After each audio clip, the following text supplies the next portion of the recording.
Hi, I'm Christopher. Hi, everybody. This is Bob. Hey guys, Bergen. this is Stephanie Shea. Hey, I'm Veronica Taylor. Hey, everybody. This is Billy Hey West. guys, I'm Ryan Colt Levy. Hi, this is Kyle Aber. Hi, this is Kira Buckley. Hi, I'm Jameson Price. Hi, I'm Sean Chiplock. You are listening to Two Dads. You're listening to Two Dads. Two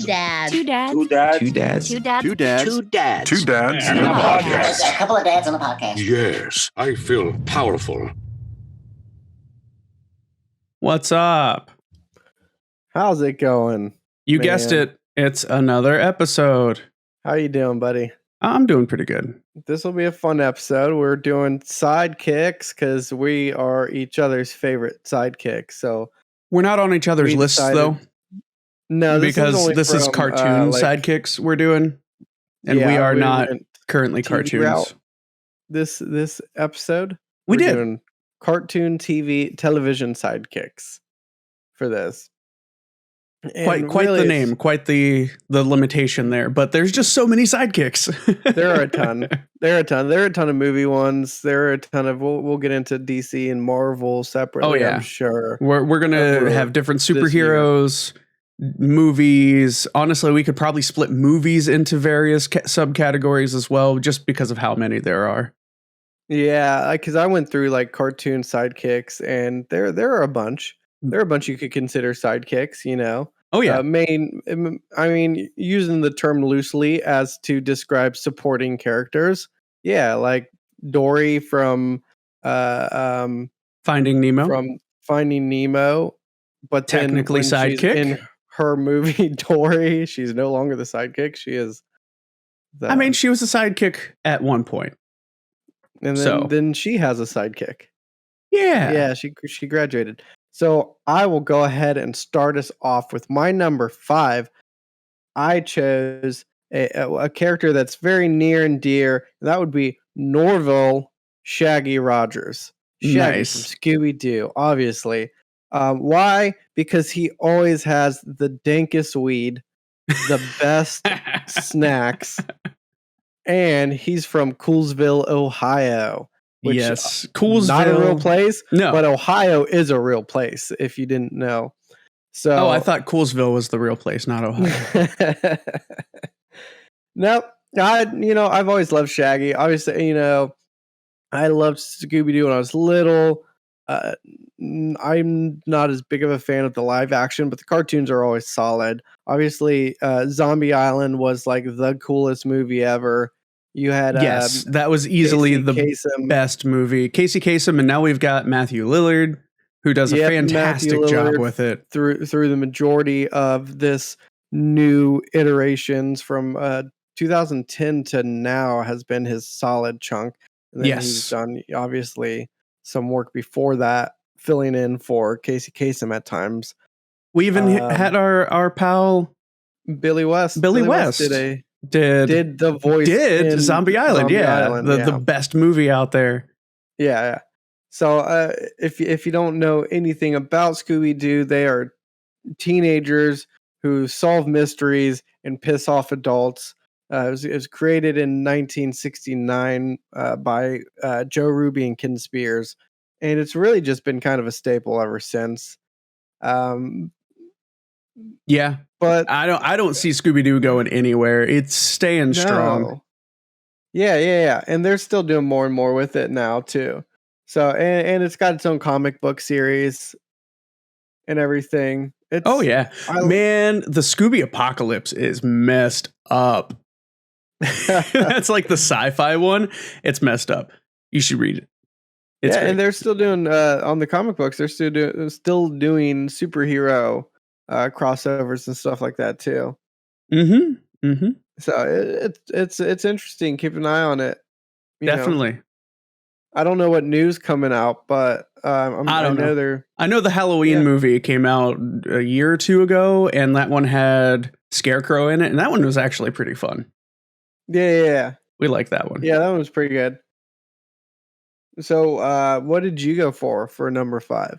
Number 5. Well, he's a little guy who's the sidekick of a slightly littler guy. Oh, is it my number 4? It might be your number 4. Pinky.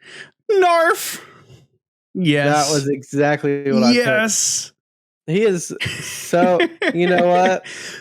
He's so Man. stupid. He's genius. He is, He's an and idiot savant. at some point in the show, he even shows He's the more only intelligence. It's crazy. And he's the only one to successfully take over the world.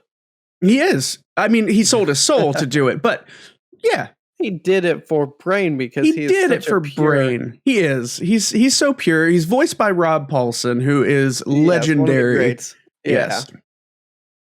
And I don't know how much more there is to really say about Pinky. He's just, like you said, he's an idiot savant. He's so dumb, he's smart, and he essentially foils the Brain's every attempt at taking over the world. Sometimes on accident, sometimes on purpose. Most of the time on purpose, I think. Yeah. No, and you know, and they've had a few different backstories depending on what part of the cartoon they were showing. Most they were, you know, obviously they're lab mice. Yes. And Pinky is more pink as well. Yeah, he Yeah. is. Yeah. He's got a big red nose. He's got little buck teeth that pop out. Like he's adorable looking. Where Brain looks evil. He looks like the evil scientist kind of guy, and Pinky is just like, I like you, Brain. I want to help you, and then foils everything. You know, and I didn't really watch any of the newer stuff from 2020. Oh yeah, I didn't, but I totally even forgot about that because we grew up watching the original, it's Animaniacs and Pinky and the Brain, and it's great. They did not canonize it, the new stuff, so it's not technically part of the universe. Apparently, because it was not well received. You know what? That's fine. That's fine. So yeah, I'm perfectly fine with that. Yeah, it happens. What are you gonna do? But yeah, I think one of my favorite episodes was when they had the large bodysuits, and it was just his Brain's small head popped out of this giant normal size. Oh and man! One of Pinky's best quotes was when he said when they ask what they're going to do tomorrow night, he says make bacon that tastes like pencils and pencils that taste like bacon. That was one of the best lines Pinky ever gave. I don't know why, but I love that line. The shenanigans, man. The shenanigans. There's so many just silly quotes, and there's some really good quotes too. It's one of those where it's so stupid 99% of the time. When it hits you with that like almost philosophical level, it takes you completely off guard, and I love it. Yeah. That's along the lines of like the just silly humor of like Freakazoid back in that time. Oh yeah, I just love. It's great. I absolutely loved these. Well, that moves me. Yeah, number 4. Number 4. Well, my number 4. He's a good guy. He likes to fly, and his best friend is, well, I don't know. Would he be his best friend? I don't know. The guy he works for is a rich asshole. I mean, ultimately, that's what it boils down to, because Scrooge McDuck sucks, but Launchpad McQuack is fantastic. I love Launchpad McQuack. He's great. He was introduced in there was in DuckTales from 1987, and it went on through 1990, and then of course they brought it back. Yep. Fairly recently. What was that? 2020, 2017? I don't know. Yeah, they brought everything back. 2017 is when they brought back DuckTales with a reboot, and you know, honestly, that one wasn't bad. It was. I didn't hate it. But I wish Launchpad was more like his original version, because I love him. he's a goofy dude, and he's so lovable. He's fantastic, and eventually he kind of, he becomes an actual sidekick, a legitimate sidekick to Darkwing Duck. Yeah. At one point, which is fantastic. Absolutely loved Darkwing Duck and Launchpad working with him. So he is true to the name, a sidekick, and it's great. True that, and that was another great show. I don't know. Launchpad's great. Another one from my childhood that I just absolutely loved. Of course, we were technically watching the reruns of DuckTales because, On to my number 3. Yeah. I chose Bender Bending Rodriguez. Nice. His premieres at, I think he's 4 years old when the show starts. Serial I think so. Yeah, he's very young. Yeah, serial number 2716057. He was born in Tijuana, Mexico, at the Fábrica Robótica de la Madre, which is mom's robot factory, basically. Indeed. Indeed. Now, this one I didn't choose because he was a good sidekick. No, he's a terrible sidekick. Although his character is extremely complex, and I appreciate how much more complex they made him as the show went on. Oh, yeah. They're rebooting the show, and so excited to see where that goes. They got John DiMaggio back. Yes. I'm still nervously optimistic about the new episodes that they're going to have. I want them to be good so badly because I loved this show. I loved Futurama.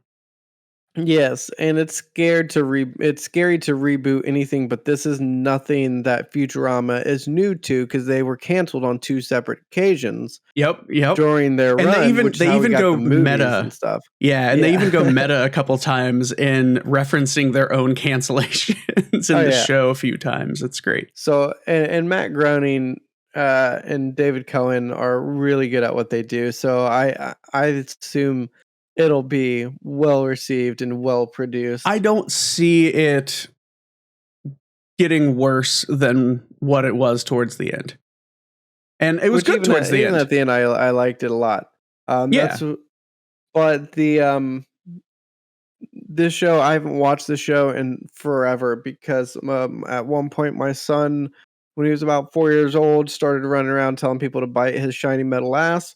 And so we had to stop watching for a while. So it'll be, when it comes back on, it'll be fresh and feel new. Yeah. Well, I'll have to watch through all, how many seasons were there?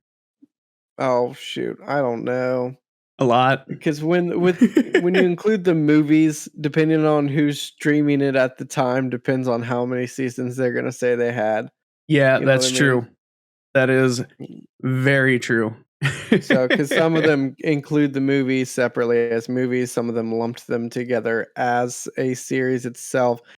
Technically, they did like 7 seasons, I believe, and then the 4 movies. That sounds right. So sometimes they'll add those movies in as extra seasons. Yeah. And you know what? I'm fine with that. Because it's all honestly, this is one of the shows that I don't separate the movies from the canon. Because it's all intertwined anyway. Yeah, it 100% is. Was because they got canceled again. Well, 2023, nervously optimistic. 20 episodes. I'm excited about 20 episodes in the year 3000. Well, I imagine life will still suck. Well, that brings me to my number 3 then. And my number 3 is a fan of the green. And he's, his shirt's green most of the time. At one point it was red a few times. But it's Norville Shaggy Rogers. Oh, yeah. Hell yeah. See? That's what I'm talking about. I love Shaggy. He's fantastic. And the thing is, it's so tempting to say, okay, Scooby is the sidekick. No, the show is called it's Scooby-Doo. definitely Shaggy. Yeah. It's Shaggy definitely is Shaggy. Scooby's sidekick, 100%. Yeah, I mean, he is high constantly. He reminds me of how I was for a few years back in my teenage years. I get it. I get how it is, man. I've been there. I'm not some square, you know. I'm not gonna be upset when they foil my plot to rob old ladies of their retirement money. I don't understand what any of the crimes were. Look, Shaggy he truly is one of the biggest characters. Even though he's the sidekick, he's kind of the backbone of the Mystery Inc. gang. He is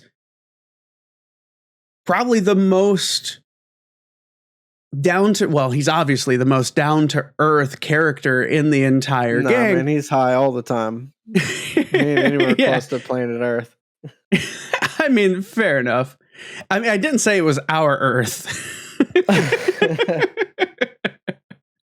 But Casey Kasem, like you said earlier, and then Matthew Lillard now, they bring this character to life exactly the way you would want it to be portrayed.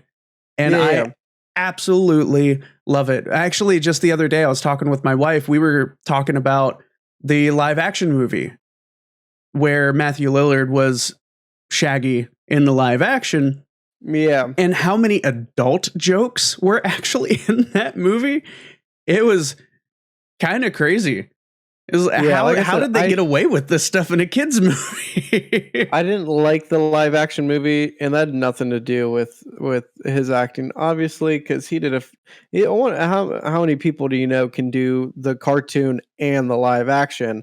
Aside from what's her name who plays Bo-Katan. Yeah. Who they cast in the live action Star Wars, which was awesome to see. Yes, it was. And you know what? That's a series I didn't even consider for this. I didn't either.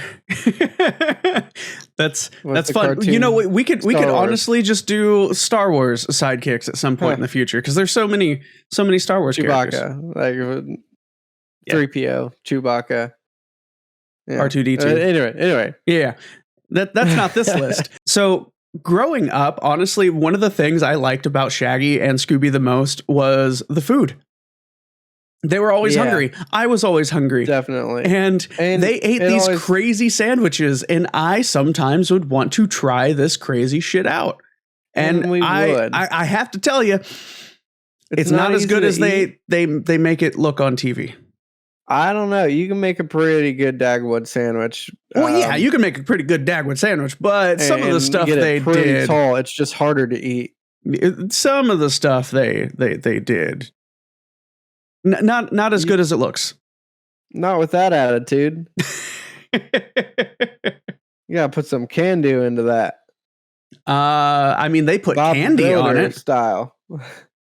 Yeah, I don't know, man. The chocolate sauce with the sardines and the mustard. Yeah, I'm going to pass on that. But you just leave all that shit out and just do the meats and the cheeses and the lettuce and the tomatoes. Perfect. And the onions and the yeah. Now I'm getting hungry again. I just ate lunch. My number 2, I went John DiMaggio again. I did Jake the dog. Hey, guess what? Brother, a kid my could want. Number 2 is this crazy little dog named Jake. And I don't know how fucking old he is. Biologically, even when he was in his debut, say something different. He was 28, according to it says 28. But the creators, all the different showrunners and stuff, have all said something different. It feels like. But he is a father of what, 5 little rainicorn pups. So which don't think about it. Don't think about it. Joshua and Margaret, brother to Finn the human. All around, I like it because he has his scruples, his principles, his guiding principles that are set and never change. But if he does something wrong, it's always, I didn't know it was wrong. You know, and I love it. It's so hilarious. He's a funny dog. He is a funny dog. He is honestly one of the best sidekicks you could ask for. A magical dog that can talk, best and jewel thief in all of Ooh, but he didn't know it was wrong. Nobody told him. Yeah, I mean, he didn't know. He wasn't he found like abandoned as a baby? No, he came out of his dad's head. His dad gave birth to him. Yeah. I mean, because his dad was impregnated by a shapeshifter, by an alien, by his twin brother, who was born by his mom. Oh, okay. It was opposite. They find Finn. I was mixing it up in my head. They find Finn. Abandoned. With a leaf covering his private parts. Yes, that was it. And so he's an alien dog, but they just call him a magic dog, but really he's an alien. Yeah, I mean that's fine. His like I said, his twin brother Jermaine, who's, I don't know how that works because his mom had Jermaine. His dad, I don't know how they're technically twins at that point. Brothers for sure, but no, he's pretty cool. I get him. I relate to Jermaine. That's fair. He's just a painter. I like when he was started doing abstract art, and he gave the explanation of his view of the world started to split apart. So his drawing started to split apart, and I thought that was really deep. Dude, the whole show gets deep. It was beyond, like, it goes deeper than it needs to at all, to the point of being like depressing sometimes. Yeah. it gets a little nuts. Man, I love it. But he's the most supportive brother, though, you know, even to a fault, even like to a massive fault, because he's not a great brother, but he is at the same time, just because he's just ride or die for fucking Finn, you know? Yeah, it's fantastic. That was a great show. Hope they do more with it at some future. Some more of those. They did those movie things that weren't really a part of the show, but they did the spin-off series too, so maybe we'll get a little bit more with that. Yeah, they were still trying to do like a full-length feature film at some point, and they never got around to it. So I don't know if that's still a plan or not. It happens. But I know the Amazing World of Gumball feature film is still a plan, and my number one is from that show. Oh?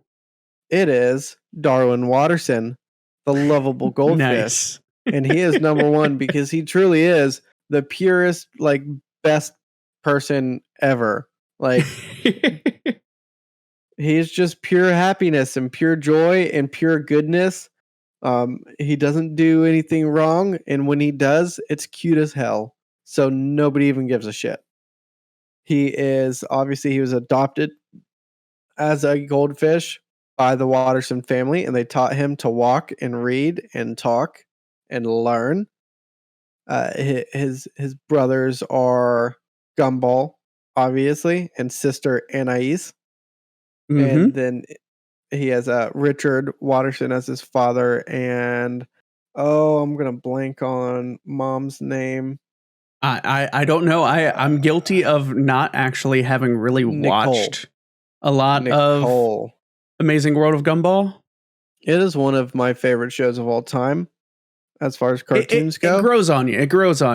Because when you first watch it, when you first like get into it, it's weird.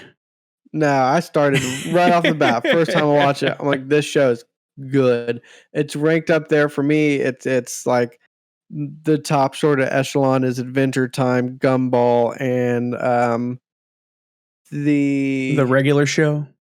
Regular show's not bad. Regular show's pretty good. I like it. The kids like it. Now I was thinking Star versus the Forces of Evil is up there. Oh, gotcha. Yeah. Upper echelon. I get that. With Craig of the Creek Craig of the Creek is fantastic. Throw that into the top 5. Man, And, I didn't even think about that one for this list. Man, we're going to have to do another list at some point. Our other top 5 cartoon sidekicks. Right. So Darwin the goldfish, he's number 1 sidekick just because he's such a lovable, nice, sweet person all around. Like probably the best, I like it. He really is just a sweet little brother. Yep. I think he dates a ghost. I mean, don't we all at some point? Don't we all? So, well, my number 1 is completely opposite. Because my number 1's a jerk who wants you to bite his shiny metal ass. It's Bender. Yay. Bender Bending Rodriguez. I love. So you also had both the John DiMaggios on your list. I did. Yes, I did. Did I? You had to. Look, man, he plays the best sidekicks. I guess. I mean, he just plays great characters all around. That's those fair. Two were legendary. Bender is a fantastic character. He is, and I love that he lives with Fry, who lives in his apartment-sized closet, and he lives in a closet-sized apartment. Yeah. What type of idiot would sleep in the closet, though? I know. Fry's weird. He's so weird like that. I love it. The shenanigans he gets into and the shenanigans that he essentially forces Fry to get into is just over the top and ridiculous. And I need to watch the show again. I need to binge it. Always having sex with female robots. Yep. Of varying all the shape, size, bots. And look, how many up a vending machine voiced by Wanda Sykes was a hilarious episode. It was. Look, how many fling with the spaceship, the Planet Express ship.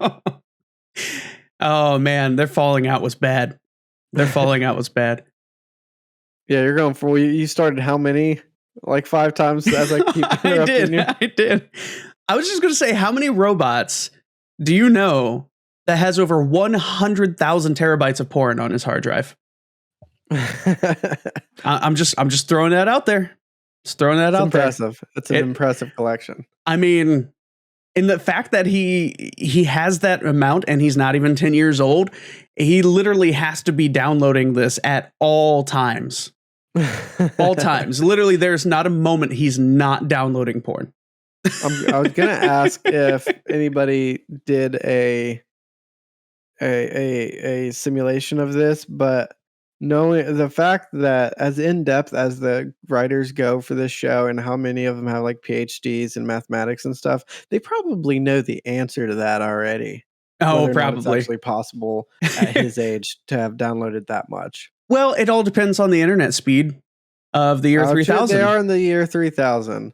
Things are different. I imagine it would be a lot faster than our internet now. At least I hope so. Yeah, something to look forward to. Yeah, but I love Futurama. I love, like you said, how smart the show is with all the writers and creators having these PhDs and doctorates and shit, and it's obnoxious. And they wrote my favorite sidekick, who's just a straight asshole, and I love him. I love him for it. I'm excited. I'm so glad that John DiMaggio did come back. Because I wouldn't be able to watch it. I wouldn't be able to either. I would not watch the new reboot of it if he wasn't there. But if you have a favorite sidekick, let us know. Holler. And you can holla at us. It just feels so weird. You're welcome. You're welcome for that awkward moment. Thank you. Facebook, Twitter, Instagram, YouTube, all at 2dap2020. Email us at 2dap2020@gmail.com. Next time on Two Dads and a Podcast.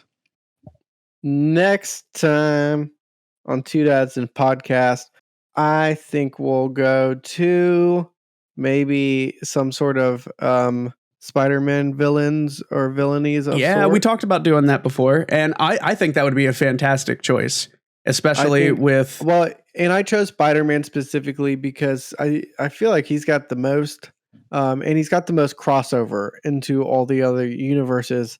So he's kind of got this nice eclectic pool of villainy to work from. Oh yeah. I still think, and we may or may not, but I still think we should essentially create our own Sinister Six.